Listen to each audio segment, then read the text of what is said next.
ہمیشہ یہ بات اپنے اذہان میں پیوست رکھے، محفوظ رکھے، پتھر کی لکیر کی طرح رکھے کہ مہدویت کوئی نیا دین یا نیا مذہب، نیا مسلک، نیا فرقہ ہرگز نہیں۔ پھر کیا ہے؟ تو جو اسلام بدعتوں کا شکار ہو گیا تھا، جس اسلام میں اللہ کی محبت ختم ہو گئی تھی، جو صرف لسانی مسلمان ہو کر رہ گئے تھے، ان کو مہدی موعود علیہ السلام نے اثر نو اسلام کی طرف بلایا، قرآن کی طرف بلایا۔ آپ کو معلوم ہونا چاہیے، آپ ایک تاریخ کا میں ایک حصہ آپ کے سامنے رکھتا ہوں۔ محمد الرسول اللہ صلی اللہ علیہ وسلم کی حیات مبارکہ، اس کے بعد اصحاب رسول صلی اللہ علیہ وسلم کی زندگی، اس کے بعد تابعین، تبع تابعین۔ لیکن ہوا یوں کہ رسول اللہ اور اصحاب کے بعد کے دور میں رفتہ رفتہ لوگ قرآن سے دوری اختیار کرنے لگے۔ علمی ایک حلقہ، ایک طبقہ حصول حدیث میں مشغول ہو گیا، احادیث کو جمع کرنے لگا۔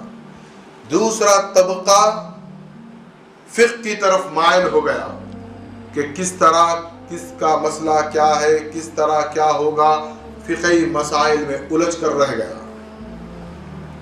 یہ علمی طبقہ۔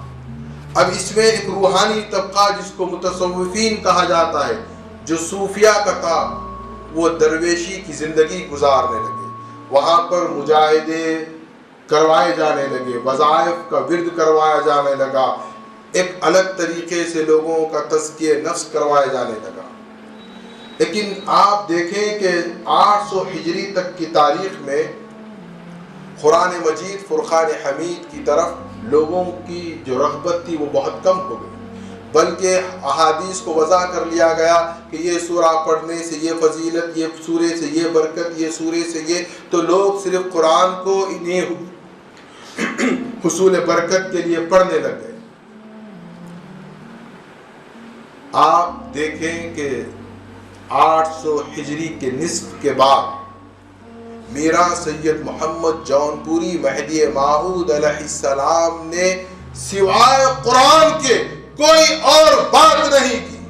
اللہ کا کلام یا اللہ کی ذات، اس کے علاوہ مہدویت میں کچھ نہیں ہے۔ فقہی مسائل کی بات کی گئی تو کہا کہ بھائیوں نے اپنے اپنے زمانے میں جو موشگافیاں کی ہے، جس کو جو مذہب عالیت پر نظر آئے اس پر عمل کر لے، بندے کو سے کوئی لینا دینا نہیں ہے۔ احادیث کے بارے میں بات کی گئی تو کہا کہ بندے کے عمل کو دیکھے کہ چونکہ بندہ خلیفۃ اللہ ہے اور محمد الرسول اللہ کی اتباع کر رہا ہے، جو حدیث آپ کو بندے کے عمل کے خلاف نظر آئے تو آپ اس کو ترک کر دیں۔ آپ ان تمام جھمیلوں سے عالم اسلام کو نکال کر ایک منزل پر لایا اور کہا کہ تمہارا زندگی کا نصب العین صرف